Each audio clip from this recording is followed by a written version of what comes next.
Hey everybody, just a quick heads up before we get into the episode this week.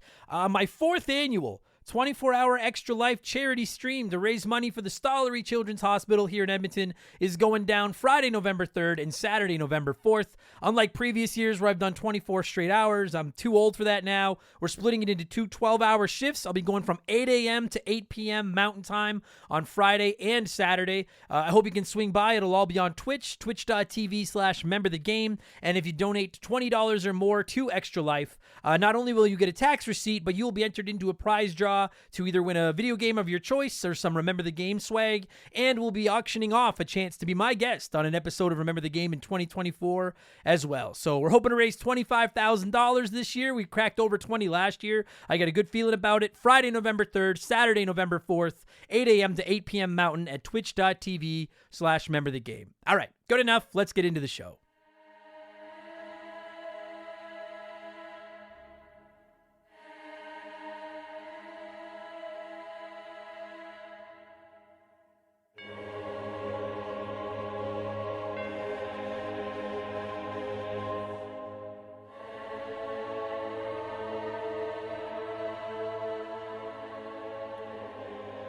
What's up, everybody? Welcome back to Remember the Game. It is my retro gaming podcast where every week a buddy of mine and I sit down and we geek out about the games we played back in the day. My name is Adam Blank. Thank you so much for listening to the show. And this week it is episode 271, and it's still kind of Halloween. I'm recording this on it's Halloween morning right now as I'm recording this. You're probably hearing it on Halloween Boxing Day, November 1st. If that's the case, I hope at least one of you is listening to this while you're on your way to the store to buy some discounted candy like I'll be doing when this is done. And to stick with that scary game Halloween shtick for one more episode, this time around we're talking Eternal Darkness, Sanity's Requiem for the Nintendo GameCube. It's a psychological mindfuck of a game, and it was also the winner of September's Patreon poll, so the backlog continues to shrink, and I have to talk about it. This game is so weird. It is one of the weirdest games I think I've ever had on my screen before. You play as a whole bunch of different characters all throughout history. They're all connected to each other through this creepy-ass book made of human skin called the Tome of Eternal Darkness, and while you play, your characters slowly go insane, and they start hallucinating and seeing weird things, and it's pretty cool. It's a pretty cool fucking game. A couple of notes here. Number one, I know a lot of you have probably not played this, all right? It was... it was exclusive to GameCube. I lost my train of thought there. It was exclusive to GameCube. It did not sell well, so now it's obviously very expensive and hard to come across. It's kind of a cult classic, so we are going to spoil a bunch of it. We're going to spoil some of the scary things that happen, some of the story that happens. 90% of the game is the scare mechanics or the story, but if you haven't played it already, most of you are never going to, because you either need to emulate it or plunk down some big bucks for an old used copy. So we are going to spoil, just be warned. Number two, my guest this week is my pal Daniel, who lent me the game, and his dog Tank is sleeping in the background while he's recording, and you're probably going to hear his dog snoring. And I know a good podcast probably would have waited for the dog to wake up or moved him to a new room or whatever, but dogs are royalty here at Remember the Game. I like them better than people. I thought it was hilarious, so we're leaving Tank's snores in the game. So if you hear those, we're not farting. I did fart a couple of times, but it's mostly snoring. And number three, I've been very vocal about this on social media. I need to address this so we get more detail on the game review. I got soft-locked by this game during my playthrough. I was unable to finish it. We explained during the episode what happened a ton. I have gotten so many messages from people through email, comments on social media, comments on Patreon, whatever, offering suggestions, telling me you didn't get locked out. You're not. I did. I'm telling you, I appreciate it. I promise you, I did my homework. The game can soft lock you, okay? What happens in the game, really, we get more details later, but quickly, you make spells, and to make the spells in the game, you need to pick up these things called runes, which are like ingredients for the spell.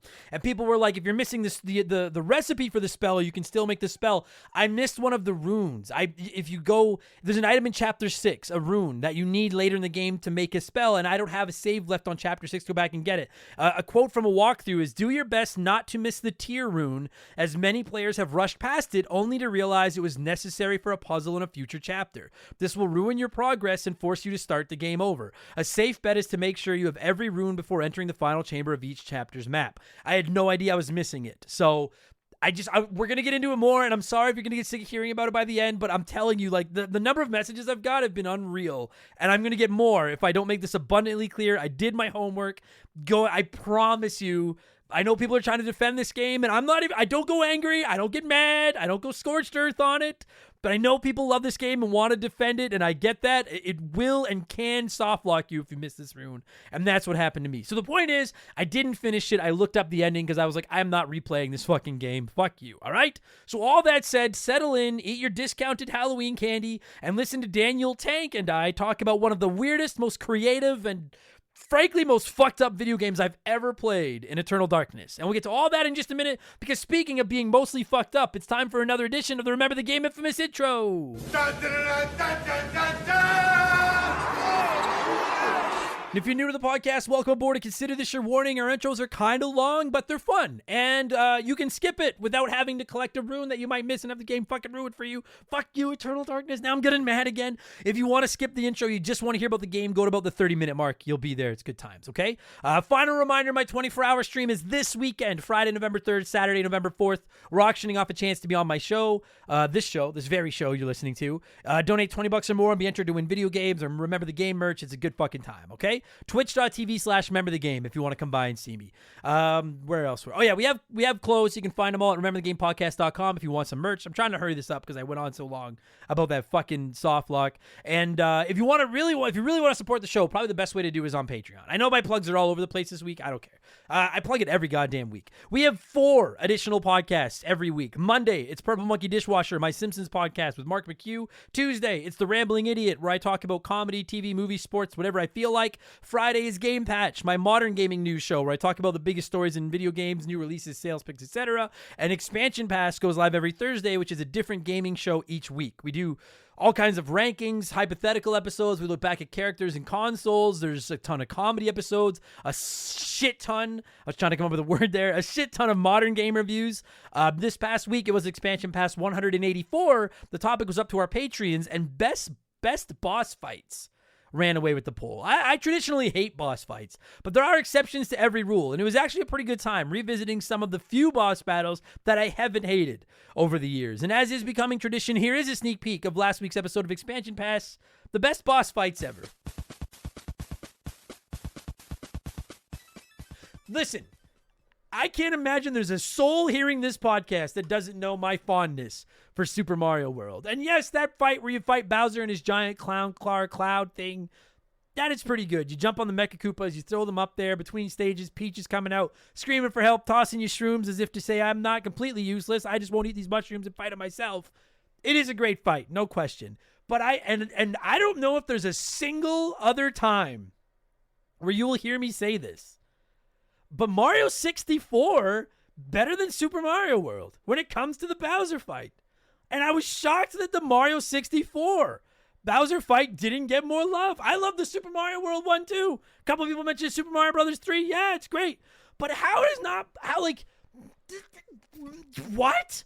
The Mario 64 boss fight where you get behind him and you grab his tail and you spin the analog stick in the middle of the 64 controller?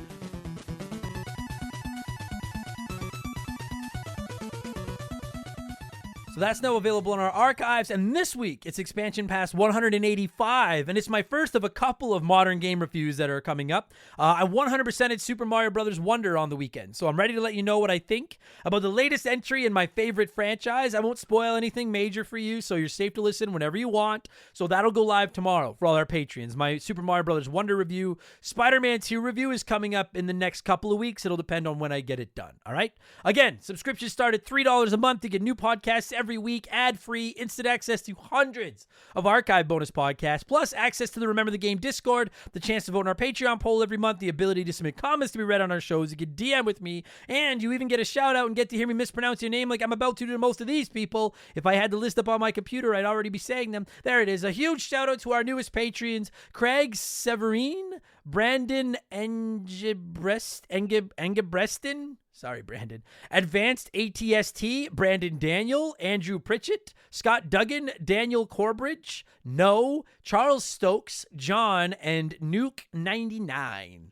I ruined a couple of those. Thank you all so much for the support. Welcome to Remember the Game Industries, patreon.com/rememberthegame. All right, that's enough blowing myself. Let's blow some of you by blowing in some cartridges. It is our opening segment here on the show. I read a few comments and questions from our Patreons, usually gaming related, but not always. And we call this segment Blowing in the Cartridge. He blows all right. He blows big time. That's it, honey. Get into the spirit. Let's blow. Our first blower this week is Spurgeocalypse, who said, "Hey, mate, seeing as we're coming up to your Extra Life charity stream this weekend, I was wondering if you could tell us a bit on your next Remember the Game episode about why you picked the Stollery Children's Hospital each year. I mean, I'm all for helping sick kids, so no shade being thrown. Just wondered if there are reasons other than it's your local kids' hospital. Also, have you ever thought about doing comedy gigs for sick kids in the hospital? Keep up the good work with everything you're doing, mate, and I'm looking forward to the streams." To answer your second question first, I don't think my comedy would fly with the kids in the hospital, especially considering how much of it is crowd work. And either that, or it's either making fun of the crowd, or it's me talking about how much having asthma sucks. And I don't know if kids, and a lazy eye, and I don't know if kids in the hospital need to hear a grown man that plays video games for a living whine about his lazy eye and his asthma. So to answer your second question first, no, probably not. To answer your first question, why do I pick the Stollery? You're right, it is local here in Edmonton, but also, like, if you're not from Canada, I think a lot of people don't fully grasp just how spread out Canada is. Like, there is a lot of empty, frozen wasteland in this country of ours, and Alberta is no exception. And the Stollery Children's Hospital doesn't just take care of kids in Edmonton, it takes care of kids from all over Alberta, and sometimes from out of province too. Like, it is a world-class facility here. And I didn't go there as a child. I lived in Calgary, but I spent a ton of time in children's hospitals as a kid, particularly with my asthma. So it's just a cause near and dear to my heart, and I just think the Stollery is probably the hospital that can do the most good across Alberta. Not dunking on our other children's hospitals, but it's the big one. It's the main event. So yeah, that's why. That's why. So hopefully you can come by and check out the stream this weekend, everybody. Dr. Shaggy said, "Hey man, listen to your last episode and you spoke about how you can try a level on a game for hours, but then you come back the next day and you smash it on the first try. My friends and I get that a lot when we're skating, and we call it secret lessons because your brain is processing everything it learned throughout the day. I thought I'd share." Secret lessons. Yeah, I like that. We've been saying for a while that there should be a name for that phenomenon when you play a video game forever and can't beat it, and then you come back to it like the next day or later in the day and you beat it first try. And what is that? Maybe you're right. Maybe it is your brain has just processed what to do. Somebody else wrote in, I can't remember what you called it. It was like post-nut clarity, but for video games. Post-level clarity or something. Post-sesh clarity maybe, which I liked that as well. We need to decide on an definitive name for that. I don't hate secret lessons. That's some deep shit. I like that. Jay Callahan said, "Are you planning on checking out the Five Nights at Freddy's movie? I've never played the games, but the movie looks like it could be decent." Maybe when it comes out on like streaming, like on Netflix or some shit. I don't think I'm going to the theater to see it. I've never played a Five Nights at Freddy's game, and I traditionally don't like scary things, and it does look pretty scary. But maybe when it comes out on streaming. Some people have said it's pretty good. Some people have said it fucking sucks. Sounds like it's all over the map. But y'all know how expensive going to the movies is these days. So I don't think I'm going to gamble on it at the movies. I'll wait and watch it at home where I can turn it off and go cuddle Molly if need be. I'm such a bitch. Magpie Pierce said, "Enough is enough, Adam. Will you please tell us what you think of the new Blink-182 album? For fuck's sakes." For the record, I did drop it on The Rambling Idiot, which is available to patrons, blah, blah, blah, blah, blah. But in 10 seconds or less, I think the new Blink, if you don't know, they're my favorite band. It's good. It's very good. I don't think it's quite great. I don't think it's as good as the self-titled album. I'd probably put Dude Ranch in front of it. I'd probably put Neighborhoods in front of it, and I might put Take Off Your Pants and Jacket in front of it, but it's still good. I like it. It's good. It's nice to see Tom back. It's good. Check it out. If you haven't checked it out and you like Blink, check it out. It's pretty good. Justin Combustion said, hey Adam, long time, no comment. I've always wondered if you've ever considered doing a Remember the Game live episode of the show where you literally record audio of you talking about your thoughts on the gameplay, graphics, music, etc. while you play a game. It would probably be best suited for an older 30-minute-ish retro title you've already experienced at some point, but still. Any thoughts? All the best, man. Keep up the great stuff. I can't say as I've ever considered it, but I don't think it's a horrible idea. I think it might be a little bit more rambly of episode than normal because I'm always kind of scatterbrained, but when I'm trying to focus on the game at the same time, it might be worse. But if I could figure out the right game to do something with that, maybe I would try that once. I do like the idea of it. Remember the game live. It's well done. And I like your handle too. I trust somebody with a name that rhymes like Justin Combustion. Justin Combustion, excuse me. Does that rhyme if you say it properly? If you say Justin, it works. Justin Combustion. Justin Combustion. Yeah, that rhymes. All right, yeah. So I trust you. Fair enough. I had to figure out if I trust you, but I trust you. It's not a bad idea. Dog Tribute said, hey man, I have just come into a copy of Haunting Ground and Silent Hill 3 for the PS2. I'm really itching to play these as I'm a big horror fan. However, I've never owned a PS2, and from all the research I've done online, it seems that the PS2 has a really bad reputation for scratching discs, especially the slim versions. Has this ever been your experience? Looking for good advice as I'm afraid to even breathe on these games. I get that, Dog Tribute. I don't know the Haunting Ground, but Silent Hill 3 is not fucking cheap. I get it. I don't remember my PS2 scratching discs back in the PS2 era, but I have a PS2 Slim here now that I use for games on occasion, and I haven't had any issues, but I have read online that some people have had some problems with the PS2 scratching discs. You could look at getting a backwards compatible PS3, the old fat boy. They're not cheap, whereas the PS2 Slims are worth nothing these days. But an old school PS3 will play PS2 games and PS1 games. Or if you look it up, I saw a whole lot of different threads dedicated to how to fix the PS2 disc scratching issue. So I've never run into it, but it does sound like there's some smoke on the fire. So I would recommend looking it up. It sounds like it's not the hardest fix in the world. But be careful with those games, because you're right. That's a lot of fucking money, man. Oh my gosh. Good luck, Dog Tribute. The Angry New Yorker said, yo, blank. What do you think will be the next Fire Emblem game you get into for a possible review on the show, or even just for fun? I've been on a recent binge of a few of the older games in the series myself, so I'm just curious, and please keep being my favorite Canadian. Wow. Thank you. Yeah, fuck Bret Hart. Who needs Bret Hart when you've Adam Blank?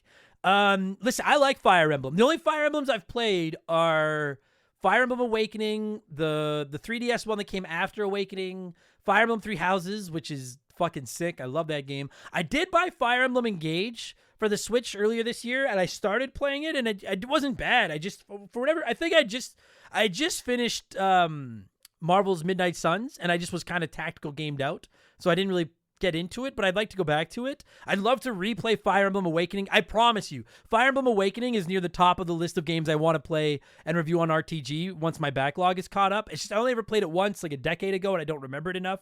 I want to play the original one that's on the NES Online now. I want to play the GameCube one. I'd like to plunk down the cash for it. There will be some Fire Emblem love here on the show. I'm a fan of the series.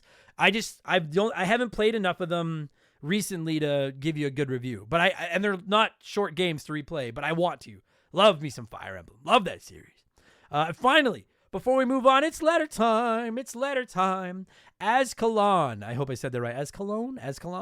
I'm not trying to say that. Said, hey, Adam, now that I'm a hot dog, I've been going back through the Patreon exclusive catalog and listening to some old expansion passes. I recently listened to the episode concerning GameStop and what you would do if you were in charge. I loved all of your ideas, and I had an idea of my own that I would like to add. I think gaming stores, even mom and pop shops, should market themselves more as console repair stores to help keep afloat as digital gaming becomes more popular. I don't know why most gaming stores don't do this already. Physical copies of games may fade eventually, but gamers will always need working consoles to play their games, whether digital or physical. Also, you got me hooked on Slay the Spire. I tried it for the first time the other day, and I love it. Keep up the awesome work with your podcasts. Thank you, Ascalon, whose name I can't pronounce properly, and congratulations on joining the Church of Slay the Spire, as everybody should, because it's fucking awesome. That's tough. I get what you're saying. I think there's some merit there for them to offer to fix consoles for sure. I think that the tricky things are like, one, like, I don't know what it's like where you live, but here in Edmonton, I think we have like 7 GameStops in and around the city. And I'm like, do we need 7 like consoles aren't breaking that often. It would help keep the bills on, as I say around here, for sure. But I don't know if we need 7. Plus, like, I don't mean to be disparaging to anybody listening to this that might work at GameStop. I've worked retail for a large portion of my life, and retail is rough. So I nothing but respect to those of you out there working retail. Nothing but respect. But like when I go to the GameStop near my house, it sometimes feels like it takes them 5 minutes to figure out how to use the till. I don't know if I would trust them tinkering into the hood of my PS5. It'd be a lot of training, you know? And then the other thing to keep in mind is there are a lot of like little repair places out there.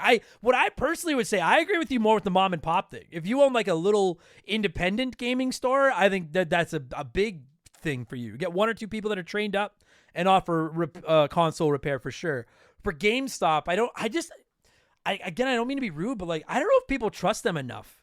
You know, like I had my Xbox 360 repaired twice. Fucking Red Ring of Death. And I went to like just a person I found on a buy and sell site. They did a good job. It's not their fault it broke again. It's the Red Ring of Death. I don't know if I would trust GameStop with it, but I don't think it's a terrible idea. I think they need to try everything. I've said it a billion times. I'm going to continue to say it. I'm not cheering for them to go out of business, and I don't want to see people lose their jobs, but that company is on borrowed time. People have argued with me and said they have a lot of money in the bank. Like, money is not an infinite resource unless you're like Microsoft or something. They are going to run out of money, and that company is fucked if they don't come up with some massive way to change direction. Maybe not maybe they try everything. Why the fuck not? Even if they just make like 1 of 10 stores a repair shop or something. Because eventually, like in a city like Edmonton where we have 7 GameStops or whatever the fuck we have, eventually we're going to be down to 1 or 2. Like, they're going to condense. We used to have 2 in the same mall. For anyone that lives in Edmonton, Kingsway Mall used to have 2 of them. What the fuck? As they condense down, maybe, you kind of specialize a little bit. But I think they're in trouble. They are in trouble. That was a fun episode. I would do another one of those at some point. That was an old episode of Expansion Pass. What would we do to fix GameStop? I would do another one of those at some point. Anyways, we got to move on. Thank you, everybody that wrote in. As always, I appreciate it. I'll get to a few more on the Rambling Idiot next week with Leftovers. But let's switch things up and get to our Smash Hit segment, the official game show of Remember the Game Industries. It is Play 1, Remake 1, Erase 1.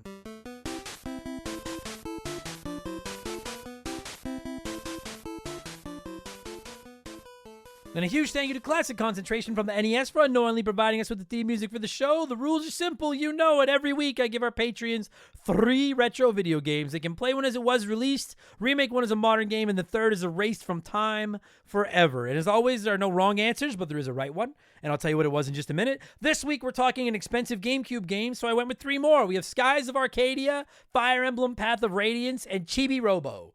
I hope I said that right. And 48%, almost half of the voters, said play Fire Emblem, remake Skies of Arcadia, and erase Chibi Robo. So let's see what a few of you had to say here, and then I'll tell you what the right answer was. Spiro the Hero said play Fire Emblem. It's an amazing game even today. Remake Chibi Robo with better graphics and keep it 3D, unlike the portable games. Skies of Arcadia is a great game, but it doesn't seem as unique as the others, so I have to erase it.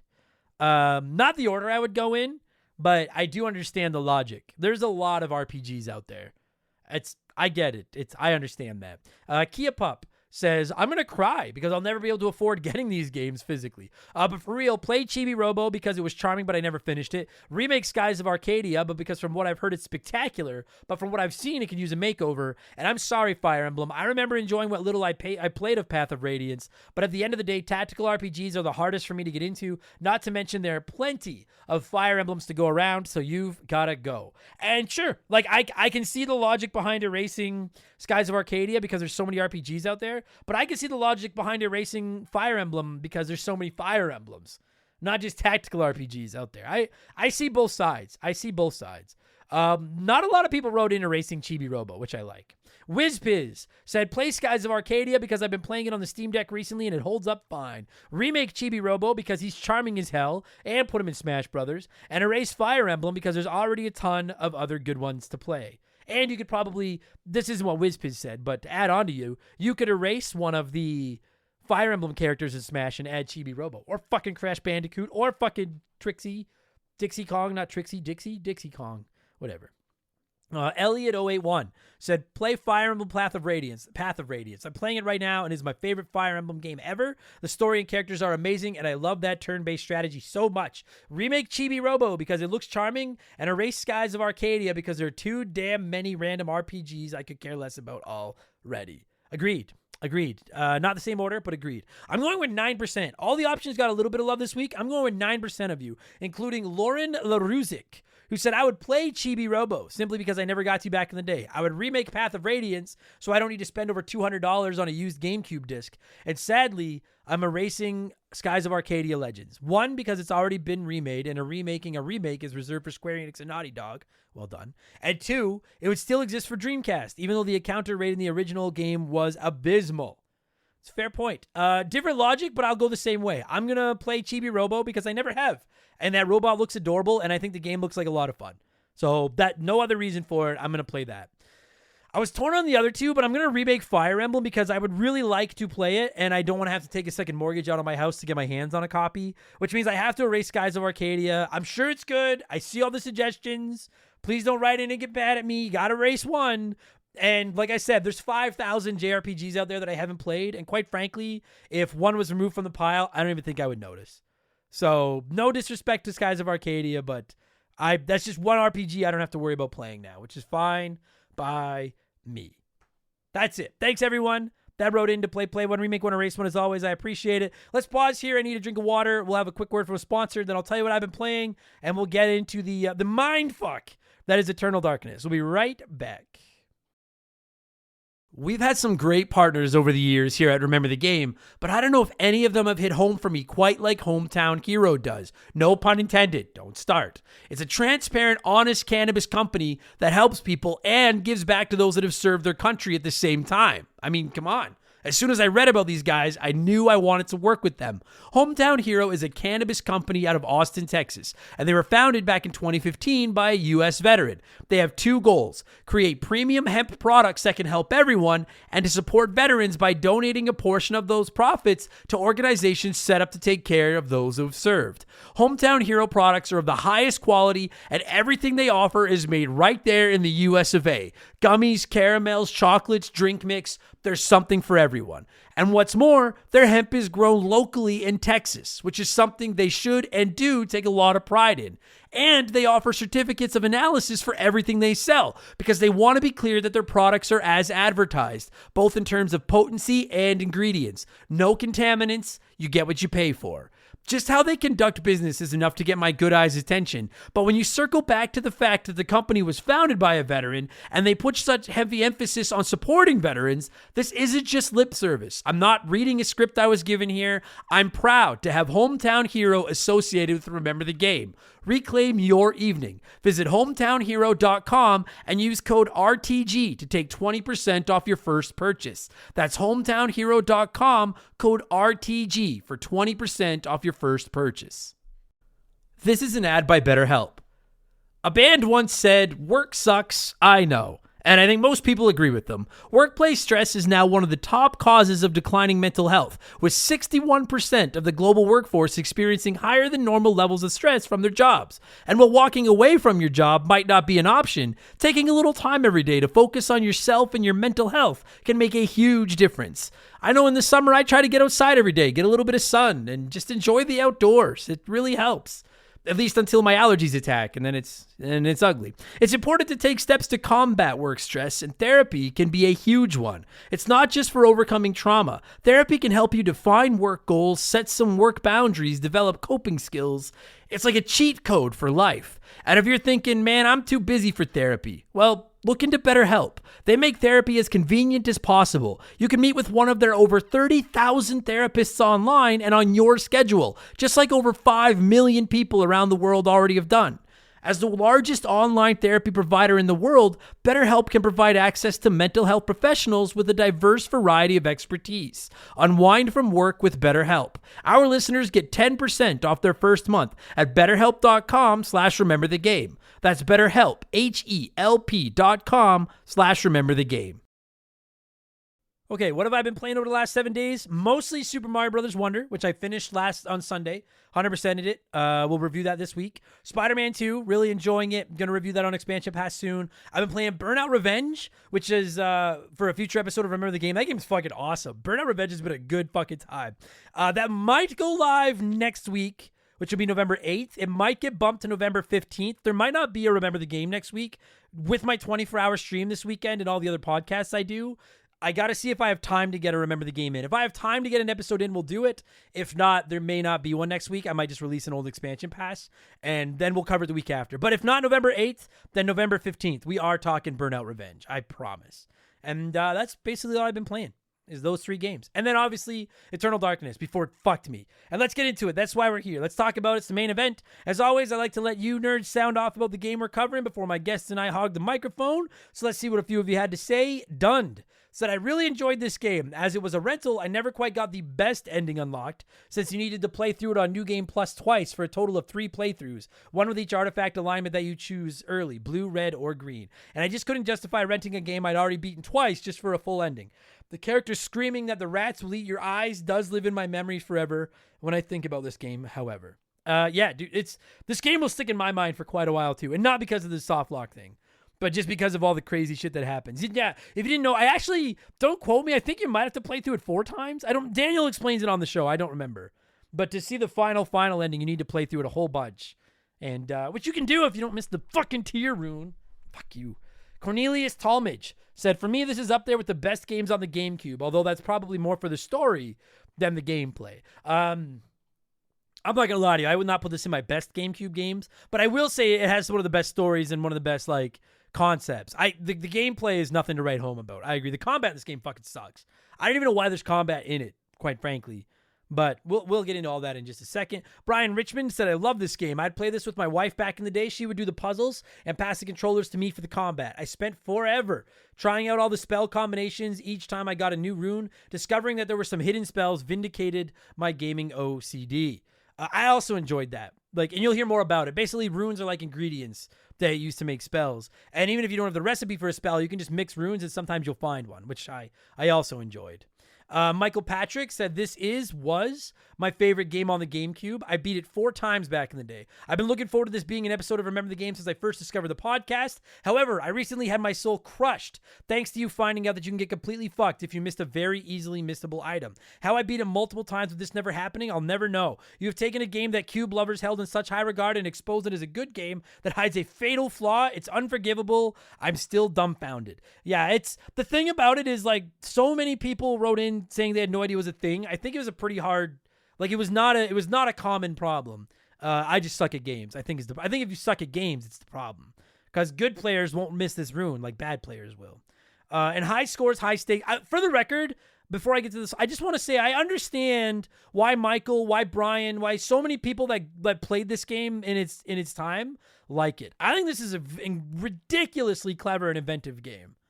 And to the point where I keep my temper at bay over the lockout thing, the soft lock, because I still think it's a great game. I get the appeal of it. And I think it's one of the cleverest games on the GameCube for sure.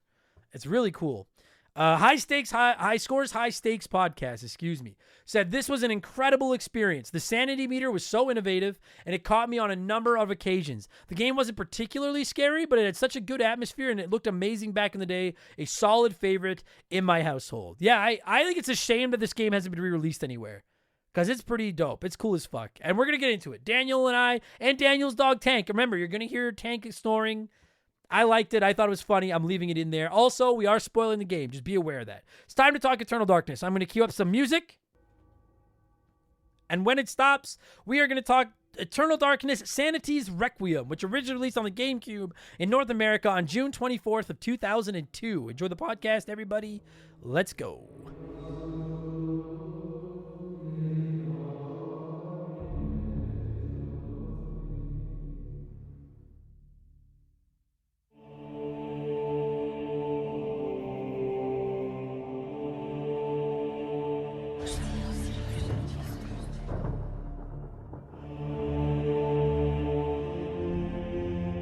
All right, ladies and gentlemen, joining me via the blank phone this week to talk Eternal Darkness, Sanity's Requiem. This is going to be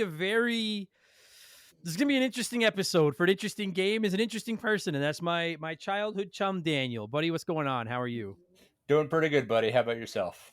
Better now. I calmed down. Yesterday I was fucking hot, but I'm calmed down now. So we're going to get a couple of things out of the way right out of the gate. Okay, number one, as I'm probably mentioned during the intro, I didn't want to spoil stuff in this game, but it's almost impossible to review without spoiling.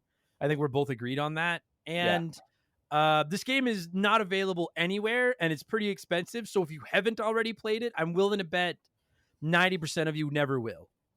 Just not that I'm like an elitist that's like, I got to play it, but no, I only played it because Daniel lent it to me. Otherwise, I wasn't going to play it either. But it's just, dude, this is the epitome of one of those games that there's been a lot of talk lately about games kind of just being lost to history and just forgotten and everything. This is the epitome of that. This game really is probably dead forever. Yeah. Well, Uh, Nintendo has what, actively done their best to make that so. why is that? Do you think? Like, if they said, fuck, they're a So weird company. in this particular case, it basically came down to they had a pissing match with Silicon Knights, and they got into a fight over it, and basically said, "Well, we're keeping this bit because you guys didn't fulfill your contract, and go pound sand." There's such a. This is like just. It's funny because just a few days ago on Game Patch, we were talking about all their new. Nintendo, if you don't know, has implemented all these new rules for tournaments involving their games like Smash and stuff, and how it is just like the least fan friendly thing they could do. And I'm a Nintendo fanboy, lifelong, but it's just they make it so hard to like them sometimes. Like it's They sure just as fuck don't like us. no, they hate us. They genuinely hate us. So anyway, so we are gonna number one, we are gonna spoil some stuff, and I'm sorry. It's just that's the way it is. It's a 20-year-old game that's not available anywhere. It's gonna cost you $100 plus if you want to go up and find a copy, and you need a GameCube and all that. Blah blah blah blah blah.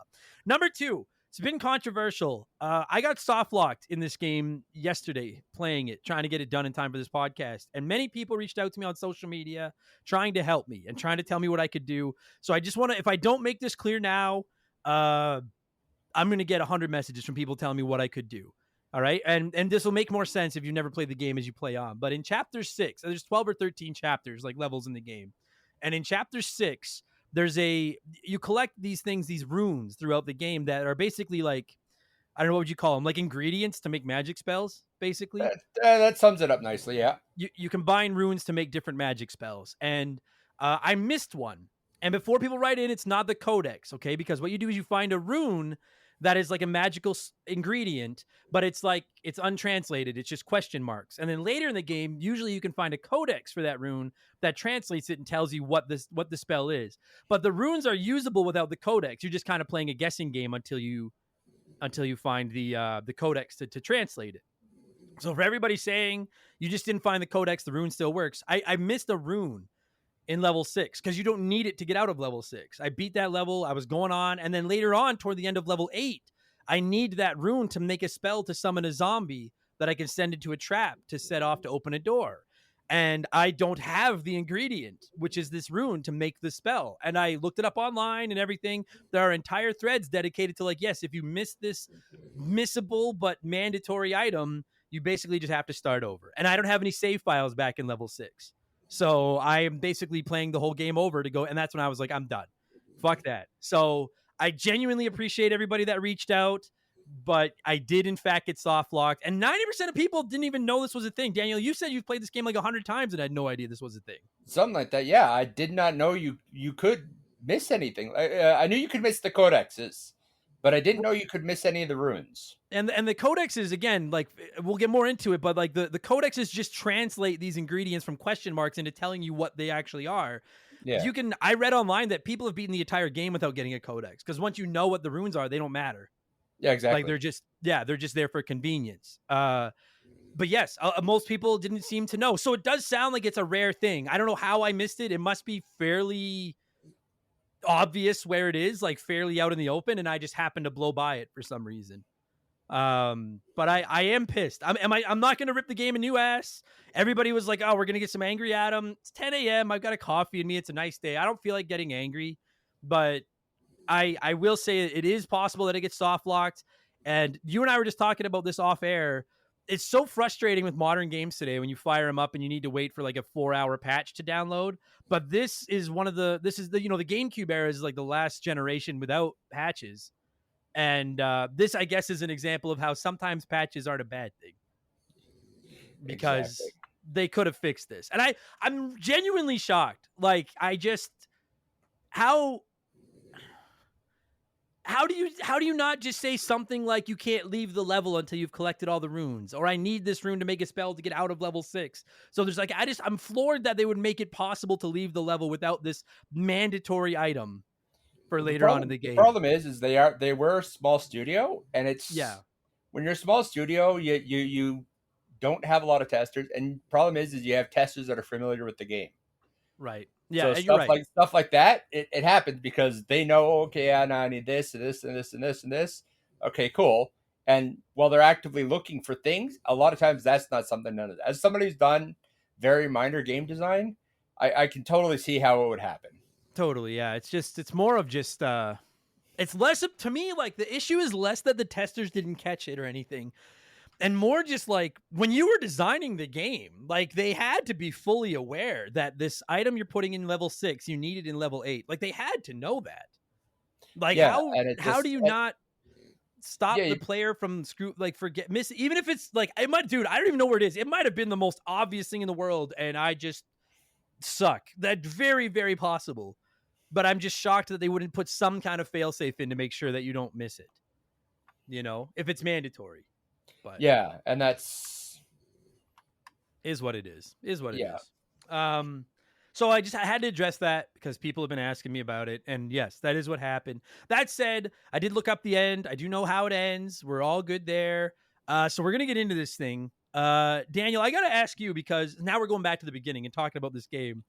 I admittedly had never heard of this fucking game until even when you had lent it to me, I still hadn't really, it's been sitting on my shelf for like 2 years. And I was like, I still don't know what that game is. And then when I put it on the Patreon poll, because so many people suggested it, I didn't think it had a snowball's chance of winning when it was up against games like Pikmin and Mario Baseball and stuff. And it one Well, to be handed. fair, I was going around threatening to ban people who didn't vote for it. Yeah, So it yeah. might have been a little bit of a biased poll. Democracy, baby. I'm a little bit surprised that it, like, it's got a, there is a loyal fan base. Like it seems like the epitome of a cult classic. How Yeah, the fuck very do much you so. know? Like I was not super into gaming at this point in my life, but I had a GameCube and I played most of the big games for it. I never heard of this. How the fuck did you even know this game existed? I know I rented it. I don't know. I had a buddy that was staying with me for a while around that time, so I don't know if he had rented it or I had rented it. But just absolutely hooked. Yeah. But yeah, I don't remember hearing anything of it or seeing No. ads or anything. I looked it up and you guys know this, right? With Remember the Game, it's very not I don't do a ton of homework. I don't give you with a ton of history notes or anything, but I did look this game up because I was like, where the fuck is this game then? And it did not sell well. It only sold a few 100,000 copies, which is why it is so expensive now. And the studio has since gone under. They don't even exist anymore. I guess the creator has been trying to make a spiritual sequel for some time and just it's never really caught fire and happened. But I will say, dude, that like I think it's there are things with this game I don't like. Soft lock aside, we're not even going to bring that up again until we score it because it's just there. We all know. That aside, there are things with this game I don't like, but there's a lot of things about this game I do. I think it's creative as fuck, and I think it was a little ahead of its time. I think in 2002 or whenever this game came out, maybe people weren't ready to try something like this. You know, like it was still I so think if much. this game had come out 5 years later, like after the Resident Evils and things had really taken root, I think this game would have done gangbusters. I do too. I think if this game came out today, like Oh, with indie games today, with how yeah. creative indie games is, because like that's to me that is the key ingredient in the Eternal Darkness sauce is like this is one of the most creative games I think I've ever played, and by today's standards, when indie games get funky and creative, they're rewarded and praised, and they're some of the most popular games out there. But what Homer has a line, and it's something like, "I'm not popular enough to be different," and Oh, that's when he has the pink shirt, yeah. yeah, and that's what games were back then. Like it wasn't as It easy to really go off was. the beaten path back then. Yeah. And it's really too bad. So if you've never played it, the game is it's a I guess it's a horror game. I don't find it more horror as I do just kind of trippy. It's Like very there's Lovecraftian, Cthulhu-esque. And I know yes. those words mean nothing to you, but No, they'll they mean well something to no, other people. they don't, but I do know who Cthulhu is because of South Park. But I Oh, don't well, know there you anything about it other than Cartman summoned Cthulhu. But point is, yeah, it's very it's just funky. Like the game, it fucks with your head. It's you have like a we'll get more into the details, but you have like a sanity meter with each of your characters throughout a level, and as that meter gets lower, your character basically loses their mind and crazy things start happening. And the crazy things can be as simple as like, and again, I'm sorry, but we have to spoil it. It's impossible to talk about otherwise. The crazy things can be as small as you're walking through a level and suddenly your head falls off and then your arms fall off and I always your love upper that one. torso falls off and you're like the fuck, and then all of a sudden just like and you're back to normal. Yeah. um I and then like it the can one go where to you come in and you're on the roof. yeah, you're like walking upside like Spider-Man style, you're walking on the ceiling of the fucking room. Yeah. And then all of a sudden just and it goes back. And there's my personal favorite one that I experienced was it started out with one fly walking on the screen, Oh and it fuck looked yes. so real. And I was like, what the fuck? There's a fly.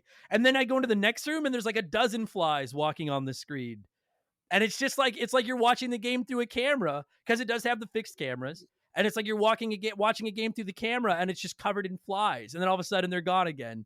And I thought that was really fucking cool. There's some great special effects. The one that where your screen goes blue and just says video, like your like console Oh crash, yeah, yeah.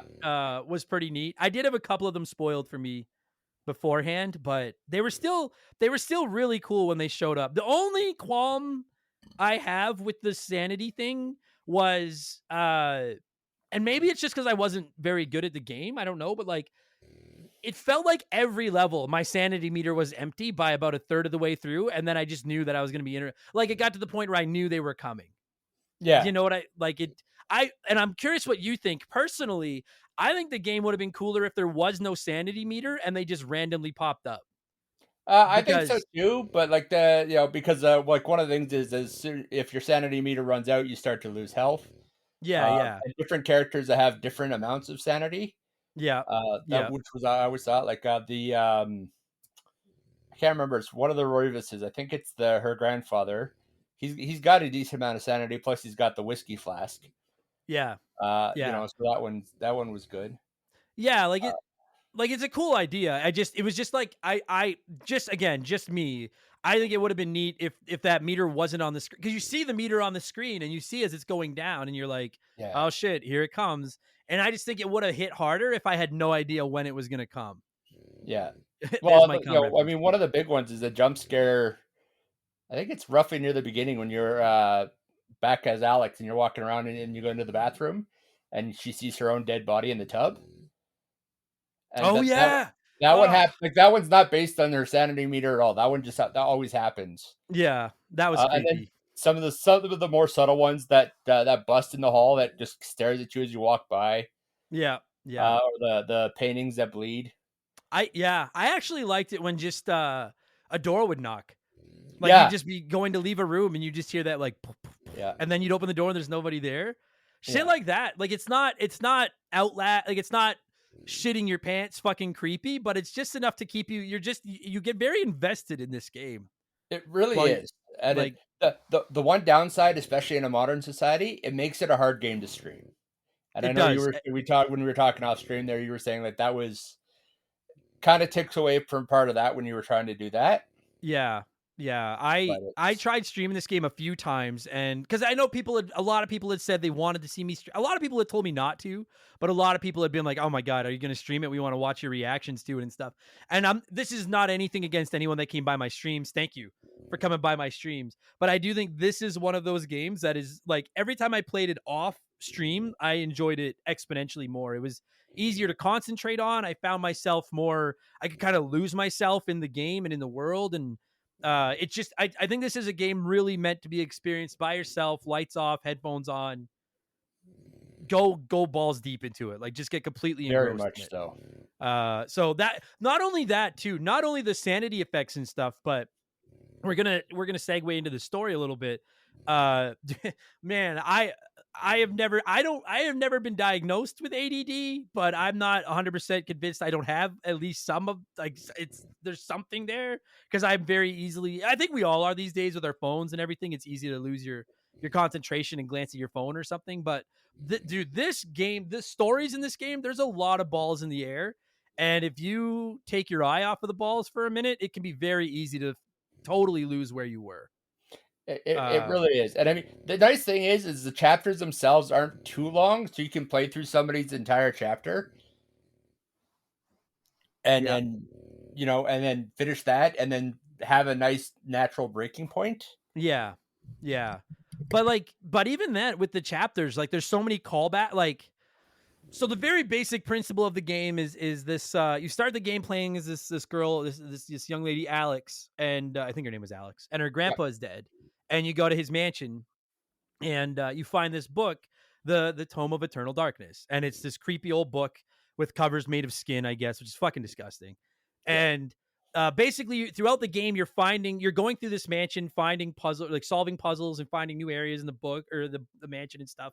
And you're finding pages from this story, and every page is basically another chapter. So when you find a page, you read it, and it takes you back to like another random location at another random time. Everybody seems to be somehow involved with this creepy ass book, but there's a lot of callbacks. You might go back to the same like temple It's or roughly the same 4 areas. You've got the cathedral in France. You've got the temple in I want to say it's in Cambodia or Angkor. yeah, I think it Uh, was, yeah. yeah, you got the Pillar of Flesh out in the Middle East, and then you've got the mansion Yeah. But with the Rivas family. yeah, and you go to these places at completely different times with different characters, and I don't mean different times of the day. I mean literally like centuries apart. Yeah, But as different characters, and they're all interacting in kind of different ways with the same things and sometimes referencing each other and stuff like that. And it I did find myself like when I stopped playing, when I got fucking locked out, I just looked up how it ended, and I was happy with how it ended. I thought it was a cool game, but like I had missed stuff that I was like, I have no, and I don't mean items, I mean like points in the story that I was like, oh really? I didn't realize that was going on. And I think part of the problem was trying to stream it made it harder for me to concentrate on the game, and also part of it was just, you are looking at your phone and stuff like that. And I was also juggling Spider-Man and Mario with it. And I really feel that if you are going to play this game, it is one that like set aside a week and make this the one game you play. I really think that's the yeah, way it's to be experienced. Lose yourself in it. That way you remember who is who and what's going on and stuff. yeah.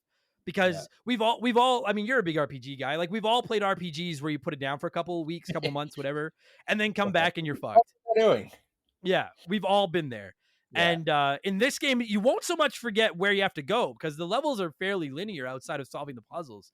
But you might forget, like, oh, yeah, fucking back 700 years ago, the other guy was at this place and did this thing with this, or yeah. uh, that kind of shit. And I don't feel I did the game complete justice because I didn't get as invested in it as it's a game that requires an investment, both of your time and your fucking money because it's so goddamn expensive now.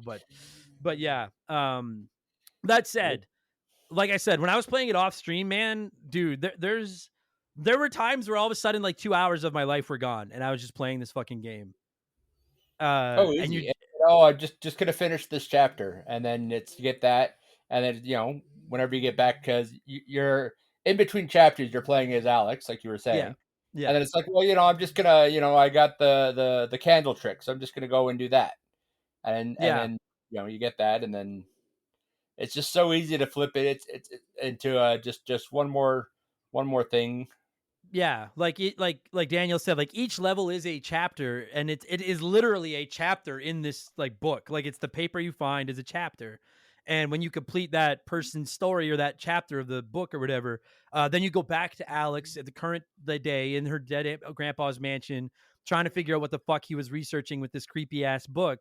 And most of the time, when you go into a chapter, which is a level in the game, you come out of it with either a new item or a new magic spell. And the magic spells, which we'll get into, because that was my other minor criticism, was I found the magic system to be kind of a pain in the ass, quite frankly. But when you develop a new spell, every character you play as now has access to that spell, which is so weird. Like you go back to like 400 AD or whatever and play as somebody and get a spell to do something, and then you come back to Alex in the present time and she has that spell. Then you go to like 800 AD to play as somebody completely different, but they also have that spell because they're all connected with each other through this creepy ass fucking book.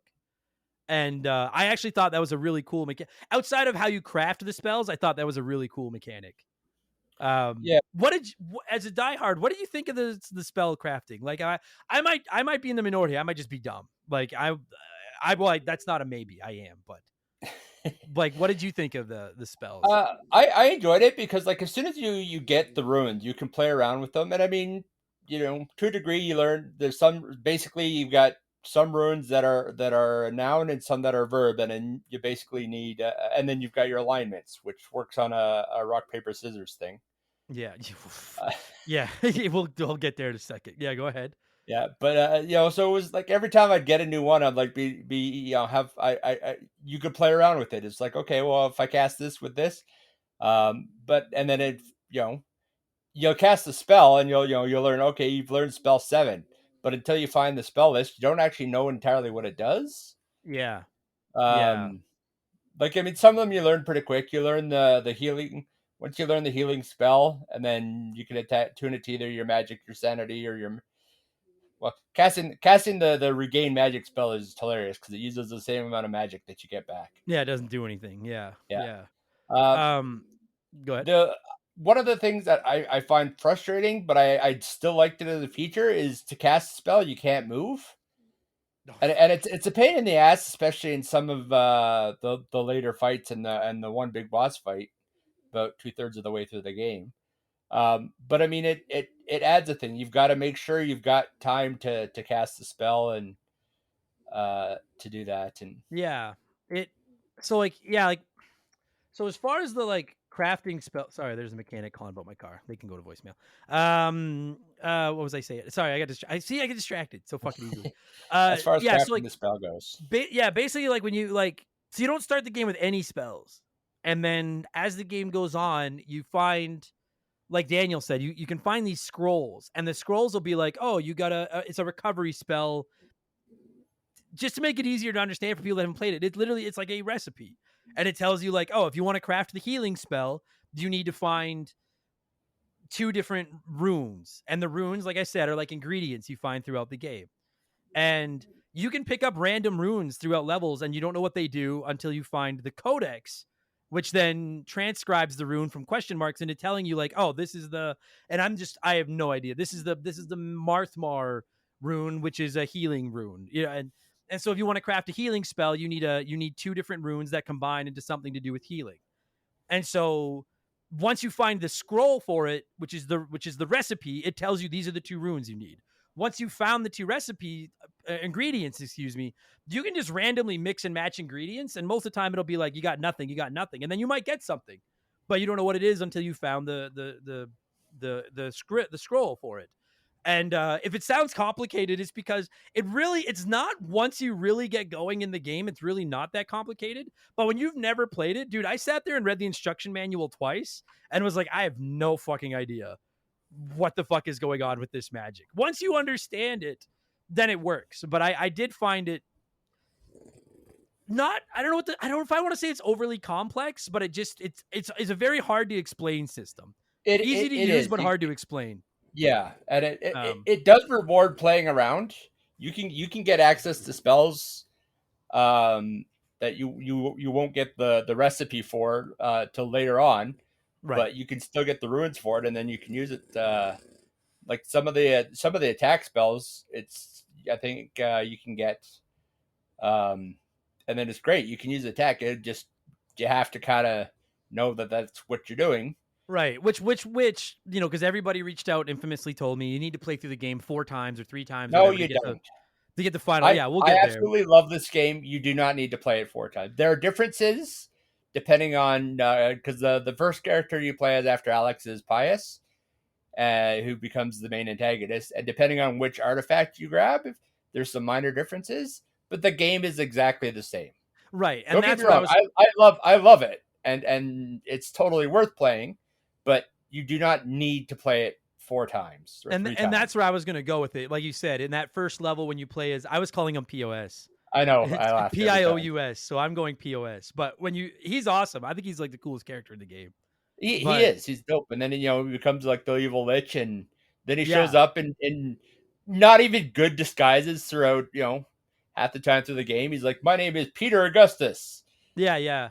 He's like very early on in the game, you play as this guy and you discover. So in addition, we were saying about all the different ways you could cast magic spells or build magic spells. In addition to like crafting the recipe of the magic spell, you can attach it to, and I don't remember their names. It doesn't matter. You can attach it to either a red, blue, or green element. And like Daniel mentioned earlier, the game plays on a rock, paper, scissors system where like I don't remember, but like red is weak to blue, blue is weak to green, green is weak to red. It's the fire, water, grass Pokemon starter system, basically. Yep. Um, And near the beginning of the game, in one of the earliest levels, POS discovers these three artifacts, and there's a red, green, and blue one. And whichever one you pick, that's the story you play. But like Daniel just said, the stories are very, very, it's very, very similar. It's just different weaknesses to different things, and I Pretty have much. read that like one of them, like, because red is your health bar, blue is your magic meter, green is your sanity level, and Yeah, I think whichever one monsters you are pick, different. Yeah, like if you run into red monsters, they typically have more health. It's the unofficial hard mode. yeah, Um, that one. If your green monsters tend take more sanity. Uh, blue monsters explode. right, That right. one's Yes, fucking and annoying. yes, exactly. Yeah. So like But there is some things there, but like I didn't play through it like 3 times. But the point I was no. gonna make was once you know how the spells are all crafted and work, I'm sure your second and third playthroughs are exponentially faster because Oh, absolutely. you know how to solve the puzzles. You're not trying to figure out the spells. You're just bombing Yeah, through it. yeah. Um, The cutscenes are slightly different whenever you have Pius talking to his god. right. Yeah, yeah. Which again, fuck, he's cool. He But the really is. magic, like, what I like about the magic is there's basically, I guess, basically there's like three categories, and it's like one is like attack magic, one of them is healing magic, and then one of them is basically puzzle solving magic. Yeah. Like one can like give you a shield to protect you, one can take down other shields, one heals you, one hurts enemies, one enhances items which can make a weapon stronger, covered with magic, and that kind of stuff. And I'm down with that. I like that system. I just found the whole, quite frankly, and maybe I'm in the minority here, I found the whole building of the spells to be kind of a nuisance when I'm like, I to me, you could have just found the scroll, and the scroll is the spell, and now I have the spell. That would have eliminated my soft lock too. But I know that some people like the mixing and matching and experimenting to solve the spells. I think it's just Yeah, a I, personal I, I, preference. I did, but I can absolutely see where somebody would struggle with it. It It reminds me of it was a Super Nintendo RPG. I want to say it was Secret of Evermore, where to cast the spells you've got to have the ingredients. yes, yeah, yeah, yeah. Uh, yeah, and something sort of like that. I mean, it's not a case of having the ingredients, but it's you don't just select fire one and cast. Right. Yeah. Yeah. And then, So, like you mentioned, the other thing is you can't move while you're casting the spell. Which there was a portion very early on in the game that people were enjoying watching me struggle with on a stream, where I found this platform that had three grooves on it, and I had three jars. One was solid and full of water, and I put it in one of the grooves, and then I had two broken jars, and there was a fountain like in the next room uh, over, and I had a spell that would repair these jars. And I'm like, I see, because a lot of this game is solving puzzles, and I'm like, I see every piece of the puzzle here. Use the spell, put the jar back together, go fill it with water, bring it in here, and put it on the platform. And I probably spent 45 minutes trying to, and I'm like, why? I And was we've all been alternating there. between laughing and screaming at the screen Oh, when you were doing that. fuck me, because like we've all been there in video games where you're like, I see exactly what I need to do, I just don't know how to make the character do it. And that's where I was. And then I finally opened the instruction manual because I'm like, what am I missing? And saw a note that said don't move. And apparently you claim it says it in the game. I might have missed it while I was talking to the chatter, which again is Yeah, why this yeah, game yeah, shouldn't you be did. streamed. But Yeah. um So, and I I mean, like did. they tried to do a good visual thing, like it has a big fizzle out effect if you move or get hit while you're Yeah. trying to cast a spell. But it's a great if you know what it is. If you don't know that you can't move or anything, it just looks like okay, I cast a spell and nothing happened. Yeah, like once you know, it's really not. Then the only time not being able to move becomes an issue is when you're trying to use spells in combat. Yeah. You're running away from an enemy because, like, okay, you know what? Fuck, we're at half an hour already. I knew this was going to be a big one. I want to talk about the combat because the combat irritated me, and then I still want to get back to the story, and I don't know, and wherever else we got to go. But let's get the break in here now. Hopefully, I've convinced somebody to sponsor the show, and then when we come That back, looks we'll get good into for there's them. still a lot to unpack with this fucking game. We'll be right back. Okay, so like I was saying before the break, when you try to use a spell, you can't move, and the combat in this game, I get that it has to be there. Although I personally don't know if it has to be there, but I get why it has to be there. You're a ride or die Eternal Darkness fan. The combat in this game is nothing to write home about. No, no, it's not. It's clearly it You've was a you've puzzle solver first. exactly, it is. It's a puzzle solver at first, and then there's some things where it's like, what is it? I think it's the page, and when the first time you're in the French cathedral, and you get this great two-handed sword, which is great, except half the time you're fighting, you're on a stairwell and you can't use it. Yeah. Like it bangs off the walls and things. Yeah, Um, it's the combat is literally hit A and swing your weapon or yeah, shoot your weapon. You can hold the right trigger to target a particular part of an enemy's body, like their head, their arms, which is neat. But the problem is when you target an enemy, everybody else is gonna. If you're fighting multiple enemies, they're gonna yeah, feast on you. yeah, And the characters move slow, and the combat is slow. And like Daniel said, if you swing a sword and there's a wall there, you'll hit the wall and you won't hit them. And you have a healing spell, which is critical at some parts of the game. But the problem is you need to stand still for about 3 seconds to cast the spell. And sometimes that is almost impossible when you're in a room full of big enemies or fast enemies or whatever. yeah. Uh, like the combat didn't ruin the game for me, but I did find it just like every time I had to fight, I was like, I don't want to. I just because I loved solving the puzzles and figuring out the story, but I was like, I don't want to fight anymore. I'm sick mashing A. I don't know. I might be just being a baby though. No, you're like it's definitely the weakest part. One thing I will praise though is for having a fixed camera. Um, the camera never felt like it got in the way of the Never combat. once. Agreed. The camera was in You know, great and I spot. mean, it's this is in the era where of the the first Resident Evil games and things where the camera just fought you everywhere you did. And I have to admit, like I never lost to combat because the camera was pointed bad. Agreed. And that's topical with the last few episodes where we've talked Mega Man Legends and Devil May Cry, where I found the cameras, especially Devil May Cry, where I found that camera to be frustrating. This is where, to me, like, because it's got the fixed Resident Evil Devil May Cry camera where you don't control it, it automatically goes to different angles and stuff like that. But I find that camera works when you're playing a slow moving, a Resident Evil, a game like this. It's where I struggle with it is in a really fast action based game like a Devil May Cry. In a game like Yeah. this where the combat is so slow and really not that deep, you can't, there is no dodge button. Like to dodge, you walk away. Like Can you it's imagine it's Maximilian trying to dodge? Oh yeah, exactly. So the camera won't fuck you at all. It just Yeah. there were some times where like, especially, oh my god, the fucking level where you play as we were all calling him Napoleon there, the little pudgy guy in the mansion. Oh yeah. That's And Maximilian. Yeah, he was just yes, Max, yes, yeah thank you. the little fat yeah he's this little Oh, fat guy with the powdered wig and he's just and he's got these two pistols, but it's like I don't know what his level is set, like the 1800s or something.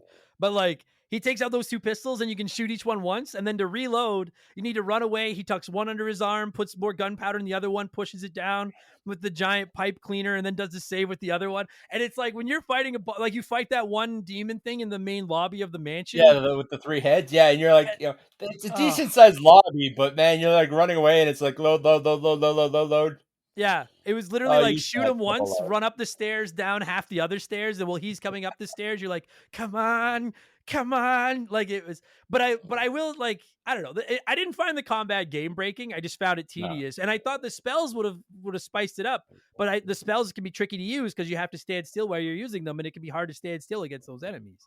yeah, But and it's I think the only combat that actually is bad is and it happened after your sloth flock. There's one boss in the game, well two if you count Pius at the very end. But it's basically you have to defeat a guardian that Pius summons in the basement of the French cathedral. okay, The game also implies that they started World War One, so this demon could have people to eat. By the way, which I thought was oh a that's nice cool. touch. Yeah, that's cool. Um, but it's you have to use the damage spell to use it, but you can't. There's certain times where you can and can't, and the game does absolutely nothing to tell you like how to do it properly. And it's the only combat in the game that absolutely drives me nuts. Yeah, there's one part where you fight there's like a giant spider that you fight or whatever the fuck it is, and it keeps Oh summoning yeah, and that I found that to be very frustrating as well. yeah, But minor thing. I mean, again, everyone knows I hate boss fights. It was really not the end of the Yeah, world. It was just the combat can be a little bit fucky. yeah. And the thing about the But like you said, combat, it's not the mainstay of the game. The stay of the game is the story, which and the puzzles. yeah, the stories and the puzzles are the meat and potatoes, and then the combat is like the peas on the side that you're like, ah. Yeah. I mean, I'll eat some peas, but for the record, just in case anybody's wondering, if maybe you picked this episode back up or you skipped ahead of everything just to get here, if you keep hearing a noise, Daniel and I aren't ripping ass on the episode. Daniel's dog is sleeping in the background, and dogs are royalty here to remember the game, and they are not to be disturbed for any reason. So I was like, I can't edit that out anyways. We're letting Tank sleep, and so if he wants to snore, you snore away, my little friend. So just in Yeah. case anybody hears that, that's what that is. Maybe we are farting in between. I don't. It doesn't matter anyway. I Let's get just admit one way or the other. yeah. Let's get to the puzzles. I fucking love puzzles. Like I love logic puzzles. I love escape rooms. I love and to me, that's when this game was at its fucking best, was when you were trying to solve the puzzles. It is, and it had a good variety. Like it had simple things like yeah, what is that? You have to cast the reveal invisible to reveal the door, Hmm. or yeah, yeah, it had to do your find this or that. The candles with the sun in it's one of the Yes. first levels. I Yeah. thought that was really clever. Me too. There's pictures in the background of either a sun setting, a sun rising, or a sun just up in the sky with candles out in front of the picture, and you need to set the candles up, like light them and blow them out to represent where the sun is in the picture. Stuff like that. Stuff like even little things like one of the first puzzles in the game is there's a clock in the main lobby of the mansion Alex is in that's set to 3:30, and there's a grandfather clock in the study or whatever that you can set, and you set it to 3:30, and it opens up a passageway to to the study where the whole game Mm. happens. Like those types of things. There's a lot of just running around in this game. And because, like Daniel said, you basically are visiting the same 4 areas at different times with different characters. So, like when you're in that mansion, whether you're playing as, I'm going to keep calling him Napoleon, but whether you're there as Mr. Napoleon or whether you're there as Alex or whatever, the layout of the mansion. You know the two big curving staircases, the upstairs, the bedrooms, the bathrooms, all that kind of stuff. Like where everything is, but it all feels and interacts differently, and it's all fucking with your brain differently, and there's different monsters there and different secret passages there and stuff like that. And I really enjoyed that aspect of the game and going through areas that are new but different. And maybe I have different abilities than I had the last time I was here, so I can interact with different parts of it. And knowing that these characters are all, dude, every time a character finds the Tomb of Darkness and they go to that main hallway with the statues of all the other characters that have interacted with the Tomb of Darkness and Yeah, that I kind of always stuff. thought Like that was a nice touch. me too. I loved going back and revisiting areas, and I loved the puzzle solving mechanic. Like I think that's my major qualm with the combat is not so much that I think the combat sucks. It was that I was really getting into the flow of the story and solving puzzles, and then I get pulled out of it for this. Let's put our cards on the table. This very mediocre combat system, and I'm like, I just want to go back to solving puzzles. Like that was to me. It was at times it was like playing a giant escape room. Yeah, and I Which mean, I loved.